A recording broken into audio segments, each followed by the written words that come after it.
Hi, hello and welcome to the storytelling series of Ponniyin Selvan.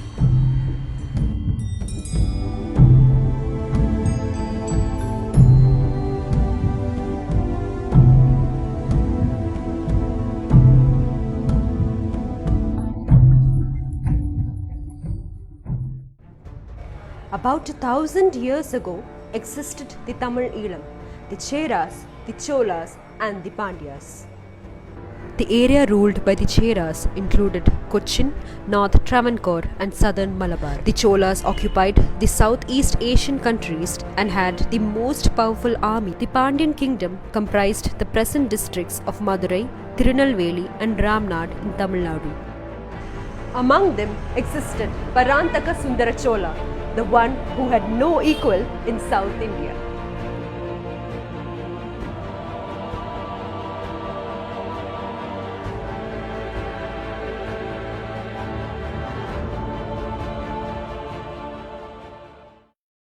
His father Arulmozhi had fallen in love with a beautiful princess Kalyani. The son born to them was Parantaka.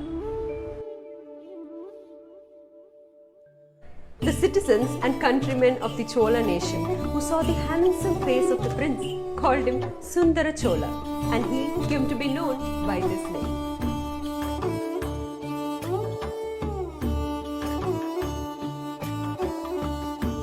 Sundara Chola, being skilled in war, led many battles. One such battle was the battle at Chevur, the war between the Cholas and the Pandyas. Now, Mahinda, the king of Sri Lanka, had sent a huge army to help his friend Veera Pandya, who was the ruler of the Pandya region at that time. However, the large Chola armies managed to defeat the combined forces of the Lankans and the Pandyans in no time, and Veera Pandyan ran into hiding. Now, in every war between the Cholas and the Pandyas, the Sri Lankan kings had this practice of sending their men in support of the Pandyan armies all the time. Sundara Chola now wanted to teach that Sri Lankan king a lesson. He sent a huge army to Lanka with the younger lord of Velir heading it. He was none other than Avanadi's father. Unfortunately, a small mishap had happened. All the warships set to leave to Lanka did not reach at the same time.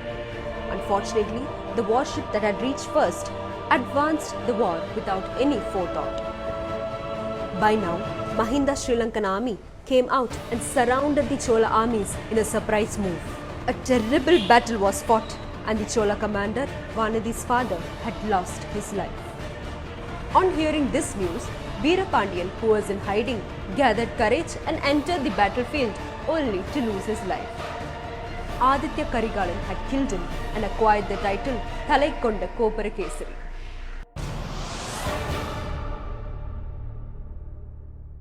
Despite all this, Sundara Chola did not forget his task of teaching the Sri Lankan king Mahinda a lesson. But the question was, who was to lead the army for this humongous task? Now those days, it was indeed considered a pride for a man to be involved in battle. Men those days used to actually fight and compete to be selected to go to war. Our prince Arulmozhi Varman was on the same page. He would say, "Father, I've had enough of this luxurious life. Let me go and lead the battle." Arulmozhi Varman was barely 19 years old at that time. He was the most loved son of the Chola nation. When he was a baby, the queens of the Chola nation would repeatedly kiss his cheeks and make them red. But more than any person, it was Kundavai who had cherished him. Though she was hardly 2 years older to him, she took it as her responsibility to raise him. Arulmozhi Varman in turn loved his Akka. Her words were gospel to him. Kundavai now felt that her brother Arulmozhi Varman was the right one to lead the battle. Our prince Arulmozhi Varman was gleaming with joy. He was soon appointed the commander of the Chola army. Kundavai arranged for several auspicious ceremonies to bid farewell to her younger brother. When Arulmozhi Varman stepped out, sounds of victorious drums boomed. Conches were blown. There were shoutings and cheering.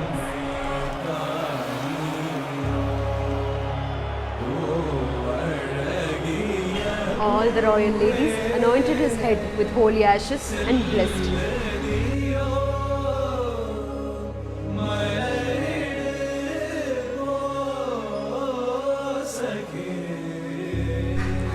All the maids of honor in Kundavai's court stood on the steps of the palace holding golden platters with a lighted lamp on it. All the maidens felt a little shy and agitated as the prince passed them. Among these maidens stood our Vanity. As the prince passed her, she felt her entire body shiver. The golden platter Vanity was holding had slipped from her hand and fell with a clang. The prince looked and smiled at her and continued his descent down the steps. Looking at him smile, our poor Vanity fainted. All the maidens quickly rushed to her and took her to the palace. Kundavai got scared and rushed behind to attend to Vanity. Meanwhile, our prince sent a footman to check on Vanity. Kundavai, seeing this, asked the footman to go and call for her brother. Arulmozhi Varman rushed on his sister's call.